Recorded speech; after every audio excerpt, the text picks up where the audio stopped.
Bem-vindos ao Cronista do Medo. Hoje mergulharemos em um relato que nos chegou de um seguidor, uma experiência arrepiante que se desencolou em uma fazenda centenária na Seca Gaúcha. Uma história que desafia a razão e nos faz questionar os limites do que consideramos real.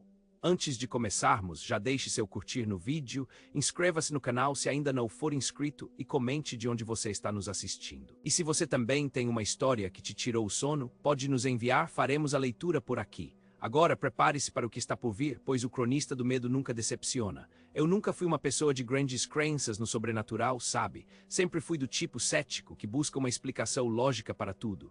Mas o que aconteceu comigo naquela fazenda? Em uma região tão afastada da Seca Gaúcha que o sinal de celular era quase inexistente, me fez repensar cada partícula da minha existência. Fui para lá por uma questão de família. Meu tio-avô, um homem já bastante idoso e sozinho, havia tido um problema de saúde e precisava de alguém para cuidar da propriedade por um tempo, enquanto ele se recuperava na cidade. A fazenda estava na família há mais de 100 anos, com suas paredes de pedra musgosas e telhas de baco que pareciam engolir a luz do sol. Lembro-me bem da primeira vez que cheguei. A névoa da seca beijava o topo das araucárias, dando ao lugar um ar de mistério e desolação. O isolamento era quase absoluto.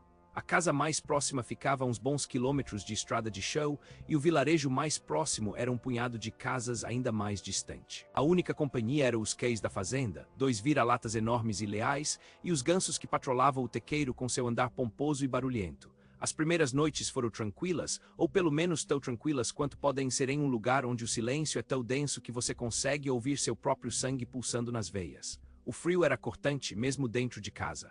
Eu acendia a lareira religiosamente. E o crepitar da lenha era o som mais reconfortante que eu tinha.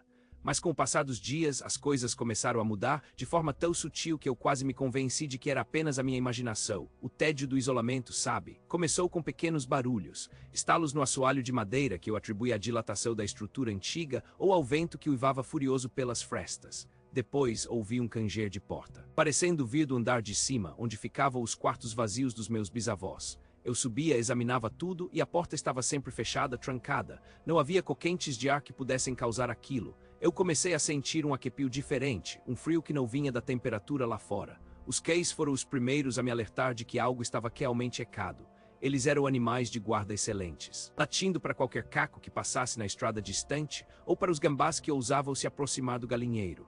Mas uma noite, enquanto eu lia na sala com a lareira acesa, ouvi um ganido baixo vindo da varanda. Os 2 cães, guardião e sentinela, estavam ali encolhidos, tremendo, com os pelos eriçados e o cabo entre as pernas. Eles não estavam latindo, estavam assustados. E olhavam para a escuridão que envolvia a fazenda com um pavor que eu nunca tinha visto. Eu peguei uma lanterna e fui até a porta, espiando para fora.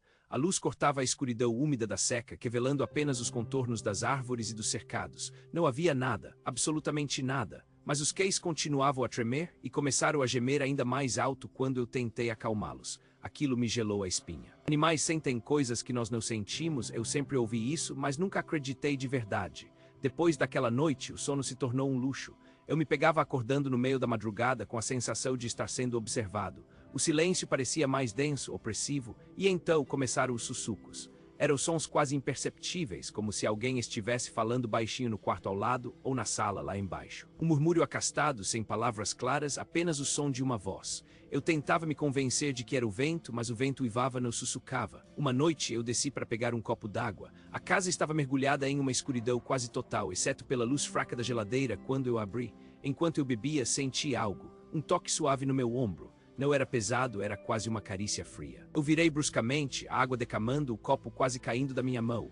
Não havia ninguém, a cozinha estava vazia. Mas a sensação do toque permaneceu, um calafrio que percorreu meu braço e se aninhou em minha nuca. Na manhã seguinte, tentei ligar para o meu tio-avô para contar a ele sobre as sensações estranhas, os barulhos. Mas o telefone fixo, que sempre funcionara com uma linha antiga, estava mudo, morto. E o celular, claro. Não pegava, eu estava completamente sozinho. Os dias começaram a se acastar. Eu evitava o andar de cima, evitava ficar sozinho à noite no escuro. Minha paranoia estava a mil. Um dia eu estava na sala tentando ler, mas meus olhos não conseguiam focar nas palavras. Eu sentia um peso, uma presença forte bem ali na sala comigo.